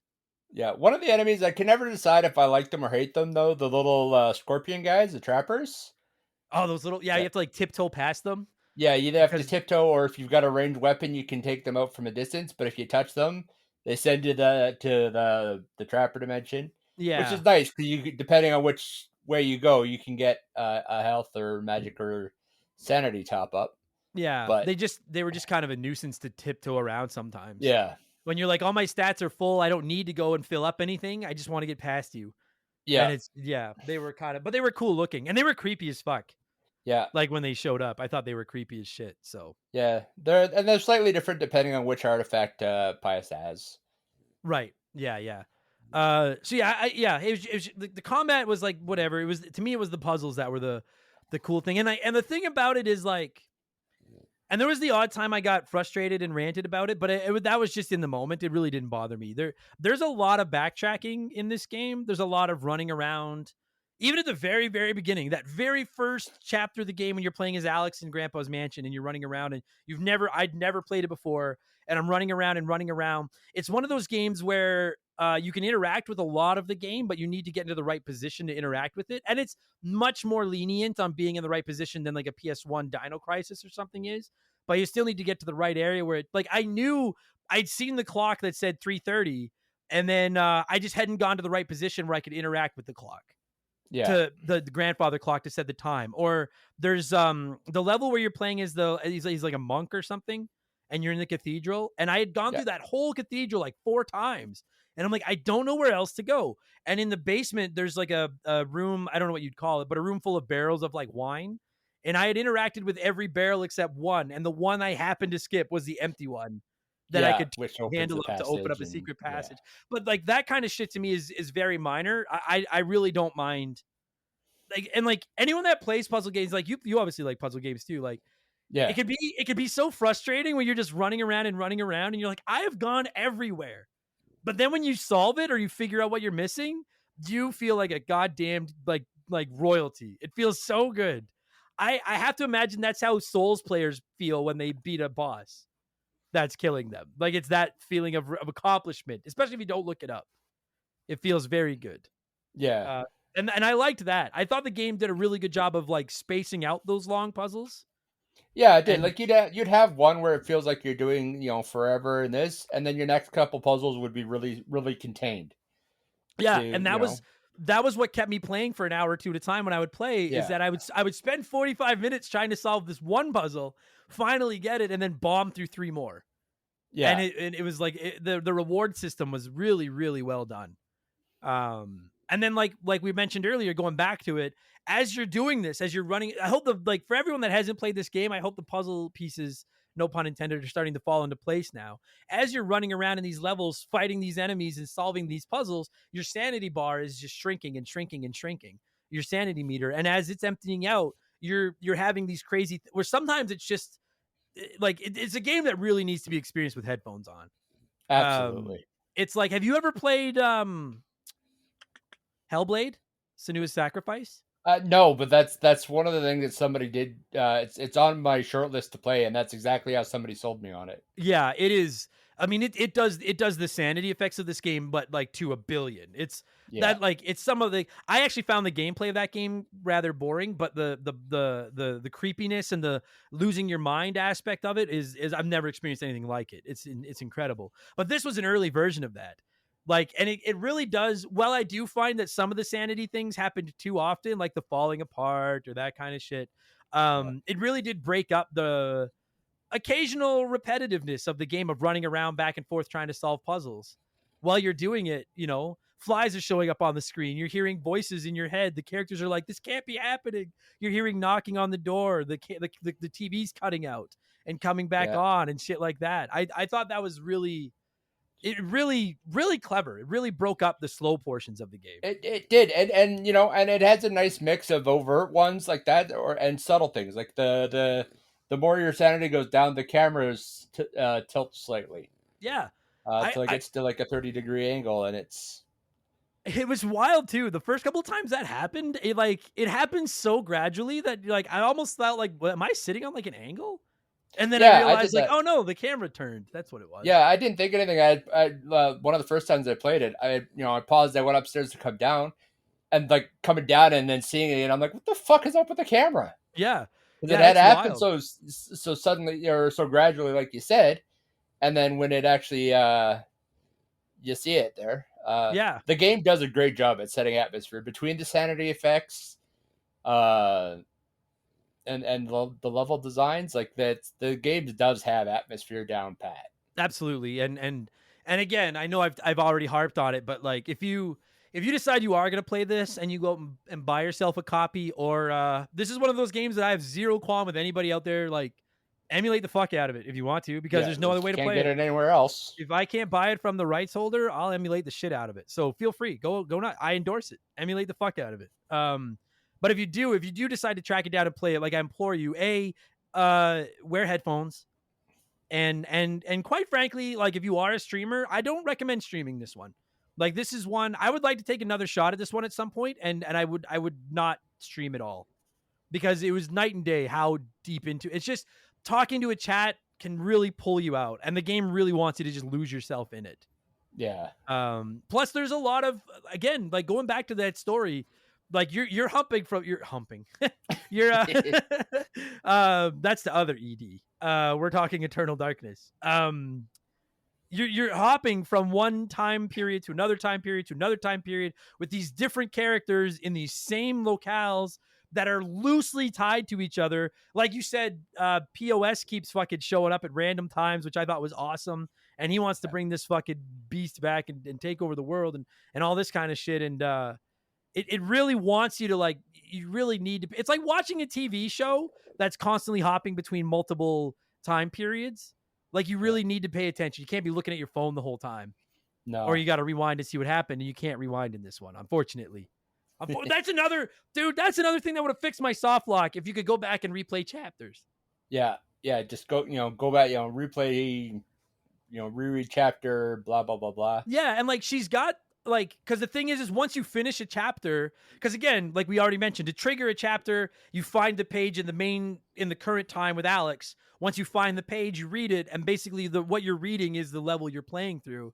And then when you finish the chapter, she's finished reading that page. But like, it would have been so easy to just have her like keep all the pages, and then you could go back and read them again. And then I could have gone back to chapter 6 and got the rune that I had missed. Yeah. I implore everybody. Because we should get to this anyway. Keep multiple saves. There, yes. Like, I had two one, going. This is back in the era of if you die, you go back to your previous save. Yeah, there is no. I learned that lesson the hard way, as did Daniel. There are no checkpoints in this fucking game. Yeah. Like, it is, and you can, and the only qualm I have with that, because I know that's a product of the times, that's fine, is that you can't save when there's enemies on the screen. Yeah. And that was frustrating. Yeah. Or traps. That one temple, the Cambodia one, where it's got the traps all there. It's like, you can't say there's enemies nearby. I'm like, there's no enemies. There's a fucking axe that's spinning around and I'm nowhere near it. Yeah, exactly. Which, by the way, for the record, that is my favorite of all the areas, is that temple. Absolutely. That's the coolest one. Yeah. How often when you were playing in that one, do you start singing the Indiana Jones theme? Totally. Especially when you're there as, like, it's one thing when you're there as the princess. I can't remember what her name was. Yeah, the dancing girl or whatever. Yeah. Yeah. But then when you're there as Dr. Leslie, the guy that kind of dressed like Indy, like that, he's there's very much intended to be a parody of Indiana Jones. Totally. That was my favorite level. Although, ironically, that was the level where I missed the rune. Yeah. That I needed to finish the fucking game. But that I did think that was the coolest level. But yeah, I like Daniel said, you can't save when there's traps on the screen. You can't save when there's enemies on the screen. And like I had one session early on in the game where I lost about 30 minutes of progress because I hadn't saved.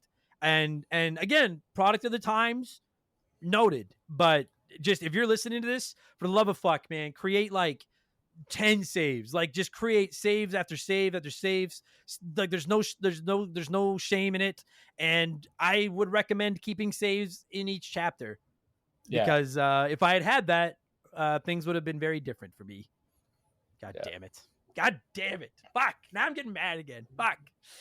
Anyways, what about the ending? I've only read the ending. I haven't played it because I couldn't. Seems cool, though. The ending is like the whole point is basically it's all these characters are basically I like the fact that almost everybody's story ends horribly. They almost all die. Like, it's, they die, but they've gotten a little bit closer to their part in saving the world. Like, it's but you got Pius or POS there. He's trying to summon his god back into the reality. And so everybody else is basically, you've got to get the other two artifacts plus the corpse god Manorak, that fleshy one in the one temple with all the medals. It's just creepy. Yeah, he is creepy. But yeah, you got to get all their power. But it's the final battle. It's basically you're summoning whatever the superior monster is to Pius's. Yeah. So as you're fighting him, it cuts back to the cutscene of the monsters fighting, and it just looks, the red guy is like this giant lobster thing. The magic one is like this mummy witch thing. Like, the designs are all awesome. Yeah. And then it's like, great. You've stopped his monster, but you still summoned another an eldritch being into the universe. Yeah. And then it has a nice thing where, because to do it, you're using this big lost city underground as a giant summoning like spell circle, and then it's the ghost of her grandfather appears and switches one of the ruins. So instead of it being summon a monster, it's in prison. So then then it flips around and now you've imprisoned the monster you summoned that already stopped his. And then the reason when you after you beat the game, when you do another playthrough, there's only the second playthrough there's only 2 of the artifacts at the beginning. Third playthrough there's only 1. And then after sorry, and those are the artifacts that POS chooses like in that yeah very first level, like the one he's yeah gonna basically be corrupted by or whatever. exactly. Okay. And then after you've beat it for the third one, basically what it says is because infinite time and space, Mantarak, whose job it was to keep these beings sealed away in the first place, has now defeated all 3 of them through the process of multiversal whatever. Right. Because all 3 of them have been killed in different universes. So, but it's really cool, and it's cool that like it's all these different characters from all these different timelines, all interwound by this book, all kind of interwound by their ties to these fucking evil creatures, and this POS guy just going from time to time to time. Like it's really, it's. I'll be honest with you guys. Like I'm dumb. I'm not an intelligent man. Like I'm not dumb, but like, well, I'm kind of dumb. There's a lot here. This is not a simple Spider-Man needs to beat the Green Goblin to save New York story. Like there's a lot going on in this fucking story. But I genuinely think the payoff is worth it. And if you're anything like me, when you start playing it, you're confused as fuck. And you're like, what the fuck is going on? Yeah, and it takes kind of takes a couple chapters before you realize. Yeah. To me it was the first time I went back to, because like you play, I think the second chapter is when you play as that dancing girl, and she has the Tome of Darkness right at the beginning, and she's like, she finds it early, and she's like flipping through it in that like in the catacombs or whatever, and then you start to realize like, oh shit, they're all tied to this book. And then the first time, I think it's when you play as Ben Franklin there, and you're in the mansion, and I'm like, oh fuck, this is the same mansion that Alex's grandpa owns in the present that I'm playing as her in right now. Yeah. It's then you start to realize that you're going back to the same areas as different characters in different times, all tied to each other. And there's a lot going on, but it's really cool. I really recommend, if you do decide to play it, stick with it. Don't give up in the first couple of chapters because you're confused as to what's going on. Because if I had rented this as a kid, I probably would have, or not as a kid, because I was like 20 when it came out. But if I had rented this back in the day, I probably would have been like, I don't know what the fuck is going on, and this magic system is weird and this is stupid. But I'm glad I didn't do that, because even though I did get fucked by the game, I really thought it was clever. Like it's got the Charlie Day meme of him like with the fucking wall with all the strings and all the pictures, and he's going crazy looking at it. That's kind of what it is as you're playing through it, trying to figure out what the fuck is going on. But in the end, it does all make sense, and it's really, really clever and really well done. Yeah, I liked it. It's a cool game. I'm trying to think. Do we miss anything? Is there anything else? No, I don't think so. Is there any I know you didn't play through all the characters. Any characters that you really particularly jumped out at you? I really liked Leslie or whatever, the Indiana Jones ripoff guy, and I really genuinely liked POS. I thought he was cool. Like I know he's a villain, but I love villains. I thought he was really cool. Yeah. The only one I didn't like very much was actually not Ben Franklin. The like Aladdin kind of guy that was in love that had the dual swords. Oh yeah, I thought he was kind of lame. Yeah. What about you? One of my favorite ones, and it was one that you didn't get to, is but he's the Canadian firefighter in Kuwait. I'm pissed that I didn't get to play as the Canadian. Yeah. Just because I like that, because my dad was in one of his tours was literally in that area, dealing with those fires and things in the Middle East. Sure. Yeah, I know for sure. That one always had, and he's Canadian, of course. Yeah, we are the best. Well, not naturally, yeah. But was there anyone you didn't like? I want to say Max is annoying. Ben Franklin there. He's just so goddamn slow, and those fucking guns take forever. Yeah. He takes absolutely nothing for him to lose his health or to lose his sanity. Yeah. And Oh, and sorry, he's the one that has to fight that fucking spider in the yeah, city under the mansion, which drove me yeah, crazy. But I will say, right before you go into that area where you fight the spider and you go through the door, and then he sees himself like in a prison, and then he comes out of it, and then it yeah, does end with him being locked up in a prison, like yep, going crazy. I thought that was like the coolest ending of all of them. yeah, But yeah. he No, I sucked. was. Yeah, yeah. I didn't care for him, and I think it was the monk. Is another one that again, like the stats just drove me nuts. He's Yeah, slow and that's the one where uh, you had to like ring the bell tower. yeah, To get that guy. I got stuck in his level for so long. I did find 99% of the time the backtracking didn't bother me. That one I just found a little bit annoying because like the guy gets killed and then you have to meet up. So like someone gets killed and he's getting blamed for it. And then someone has proof that it wasn't you and he's like meet me later in the bell tower. And I'm going around and I'm like I've tried everything. There's nothing left to do. So I go to the bell tower and he's so slow. It takes like 2 minutes to get there and the guy's not there yet. So now I'm like, fuck, I must have missed something. So now it's hike back down to the fucking cathedral, running all the yeah, way around, trying to figure out what I missed. And clearly there's something you need to find that triggers the next scene up in the that yeah, I didn't hate him per se, but I found his level kind of annoying because he was yeah, so goddamn slow. yeah. And especially on a like after you played through it, like you said, you know where everything is, but it just takes so long. Yeah. So Yeah. Backtracking's not so bad when the character's a little bit quick. But yeah, when the character drags ass and let's play like honestly the cathedral is my least favorite of the areas because there's just like there's no traps or anything. It's mostly unless enemies happen to be on the screen, it's literally just running around. yeah, Like with how yeah, exciting the Temple of Doom there was, it was the yeah, polar yeah. It's just, opposite. yeah. So Every other area like is just more fun. yeah, agreed. But still a really fucking legitimately like one of the most creative games I've ever played. It felt like playing an indie game before the era of indie games Yeah, where you could do that's something not a totally bad different. description. Yeah. Uh I highly recommend it. Nobody's going to be able to play it. It's fucking literally available goddamn nowhere and it's not cheap. But Yeah, I if found you it got a 10 years GameCube. ago at a guy who had no idea what he had.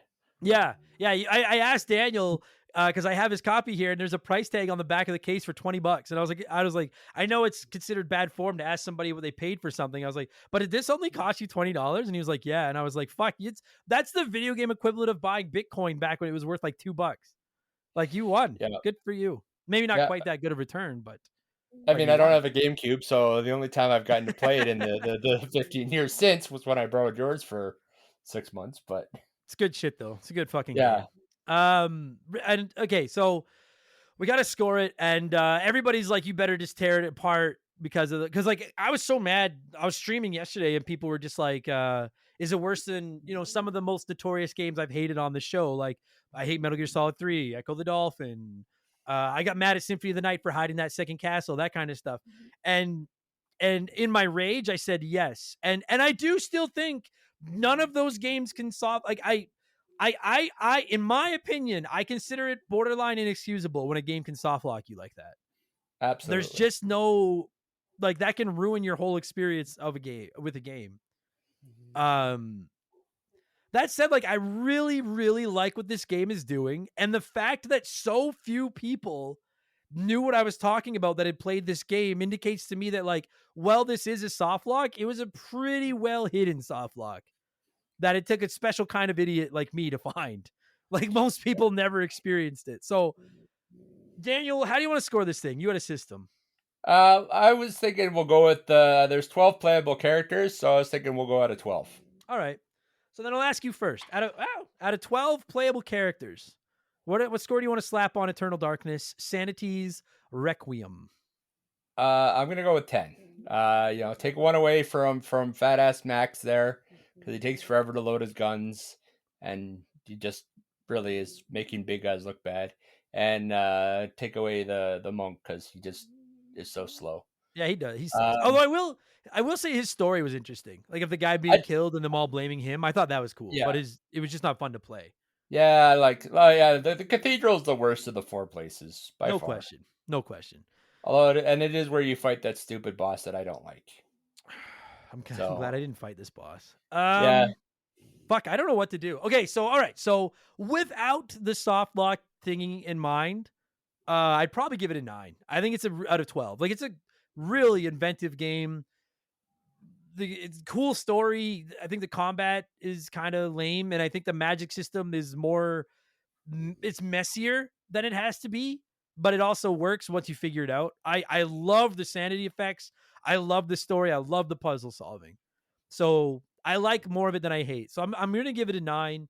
I'm not like my playthrough of it getting like I was fucking choked when I got locked out. So like if I'm scoring it based on that, like I don't even know what to do because it's such a hard thing. It's not an easy thing to miss. Because most people never seem to find it, but there are entire threads online dedicated to people being like, what do I do? And then eventually Yeah. realizing that they're fucked. If you don't have a save back at chapter 6, then you're going back to square one because you literally cannot finish the game without it. I'm not even going to put a score on because, like, quite frankly, to me, like a game that'll do that is a 0. But I'm not going to give this game a 0 because it's such a hard thing to miss, and I think it's a really cool game. So I'm going to give it a 9, despite the fact that happened. And I probably would have gone up at a 10.5 if it hadn't. I think that's a fair way to put it. Yeah. It's a cool game. So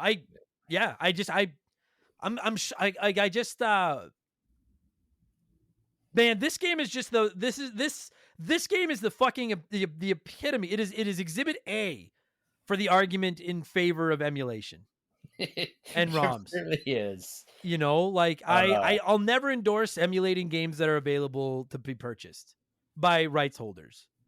Yeah. I'm always going to be that way. And people can write in and be like, oh, Nintendo charges too much for remakes of their old games. I'm like, they own the games. It's their prerogative to charge it. Doesn't give you the right to steal it. I don't care. You can argue with me all you want. Teslas are very expensive. Maybe they're too expensive. It doesn't mean you have the right to go out and steal one.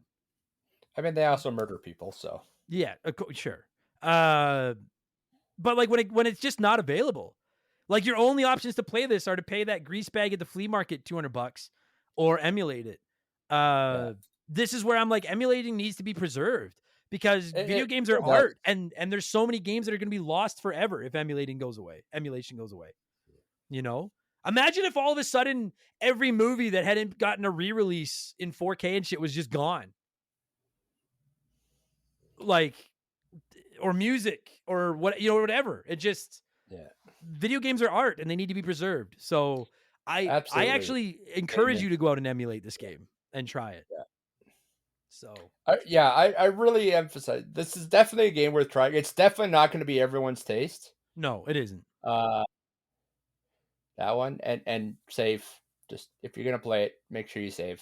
Give it the love of fuck. And then that's another great thing about emulating: save states. Save in this game all the fucking time. Yeah. Like, don't be ashamed. You killed 2 enemies and went to a new room where you're allowed to save.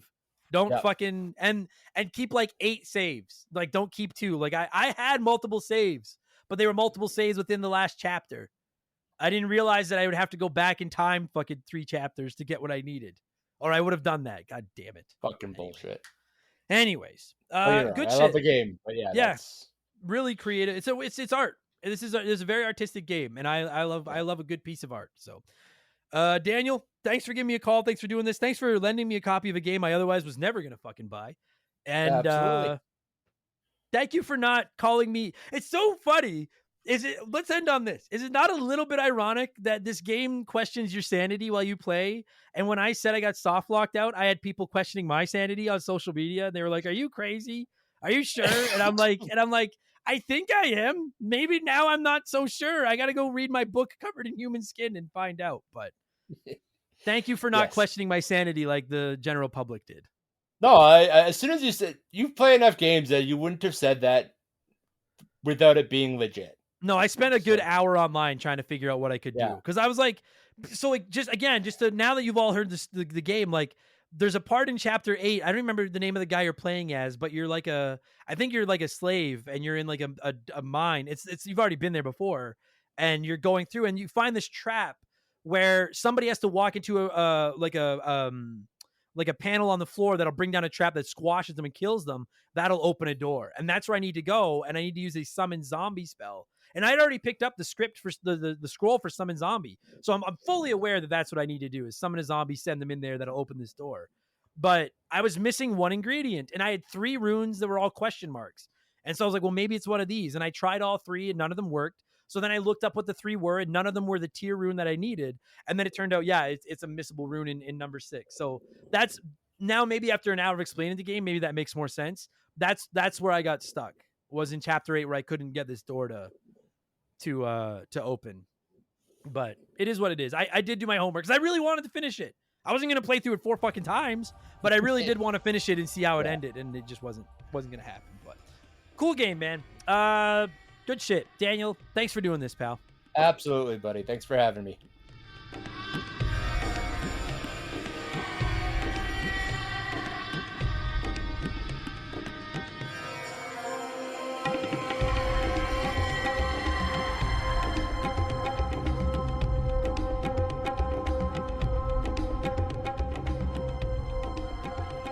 That is going to do it for this week's episode. Daniel, thank you so much. You and Tank, thank you so much for giving me a call to talk Eternal Darkness. Thank you for lending me the game as well, because it's so goddamn expensive. And to every single one of you nerds listening to this, whether this was your first Remember the Game or your 271st Remember the Game, thank you for giving us a chance. I appreciate it more than you know. I know there's a ton of retro gaming shows out there, and that you gave us a chance, well, that warms my heart. And if you didn't hate it, leave us a good review, would you? I'm not sure what they accomplished, but I'm supposed to ask for them. I'd really appreciate that. And if you want more of them, I know what this accomplishes. This accomplishes paying my bills. Patreon.com/rememberthegame. Subscriptions start at $3 a month. You can get yourself up to 4 extra podcasts a week. You have access to over 500 archive podcasts, ad-free, waiting to be added to your phone. It's fucking awesome. And you can write into the show, and you can join our almost 2,000 member Discord, and a whole bunch of other stuff. Pretty well the best deal in the history of the universe. Patreon.com/rememberthegame. More importantly than that right now, twitch.tv/memberthegame. Not remember. Member the Game. I will be there Friday and Saturday this weekend, November 3rd and 4th, from 8 a.m. to 8 p.m. Mountain Time, playing video games to raise money for the Stollery Children's Hospital here in Edmonton. We'll be auctioning off a chance to be my guest on a future episode of Remember the Game, and if you donate $20 or more, you'll be entered into a draw to win your own video game of your choice or Remember the Game swag. It's going to be awesomely outrageous, as the kids say. So I hope you can come by and say hello, because 24 hours is a lot of video games. Twitch.tv/memberthegame.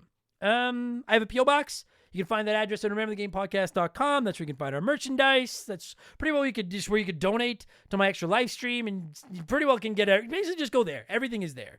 rememberthegamepodcast.com. That's going to do it. I'm leaving. I'm going to thank some patrons and shut this thing down. Next week is up in the air. It might be Burnout Revenge. It might be something completely different, or there might not be one.